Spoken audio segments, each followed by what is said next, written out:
عرفت الفيديو ده بيتكلم عن ايه؟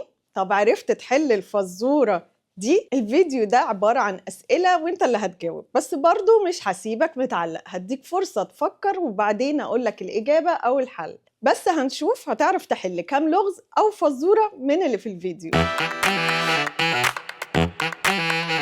لو معرفتش تحل أول لغز أو فزورة وهي إنك تعرف الفيديو ده عن إيه، هقولك الفيديو ده عن ولاد وبنات النجوم اللي هيمثلوا في رمضان السنة دي، والإيموجي ده يعني ابن الوز عوام. هجيب لك صور وإنت تقول ده ابن أو بنت مين من النجوم.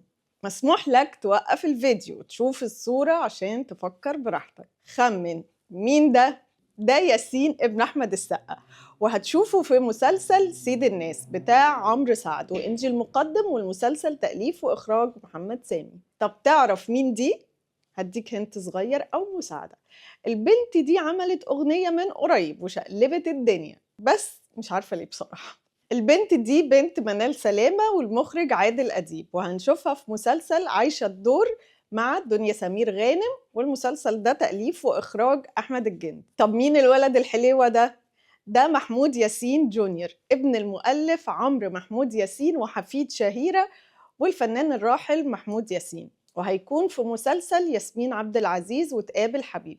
المسلسل من تأليف باباه عمرو محمود ياسين. سؤال تاني، محمود ياسين كان بيعتبر من جان أو من أوسم الممثلين زمان، بغض النظر عن موضة الشعر والبدلة والكرافتة الخطيرة دي اللي كانت وقتها زمان قمة الشياكة.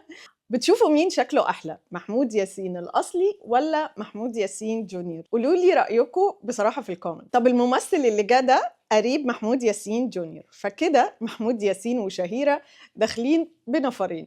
عرفت مين؟ ده عمر ابن محمد رياض ورانيا محمود ياسين، وهيكون مع باباه في مسلسل قلع الحجر الجزء الثاني. اللي جاية دي صعبة شوية، مين دي؟ أنا بصراحة ما كنتش أعرف. دي مريم الجندي بنت محمود الجندي الله يرحمه، وهنشوفها في مسلسل ولاد الشمس بطولة أحمد مالك، طه الدسوقي ومحمود حميدة. الممثل ده ممكن شكله ما يكونش غريب عليكم عشان كان في مسلسل في رمضان اللي فات، والمسلسل ده كان متشاف قوي. الممثل ده هو يوسف عمر ابن لبنى ونس، والمسلسل اللي كان فيه في رمضان اللي فات هو مسلسل أعلى نسبة مشاهدة. بس السنة دي هيكون في مسلسل شباب امرأة بطولة الفنانة غادة عبد الرازق، ربنا يديها الصحة وطولة العمر. اللي جاية دي صعبة شوية برضو، دي لما كتكت بنت أمل رزق.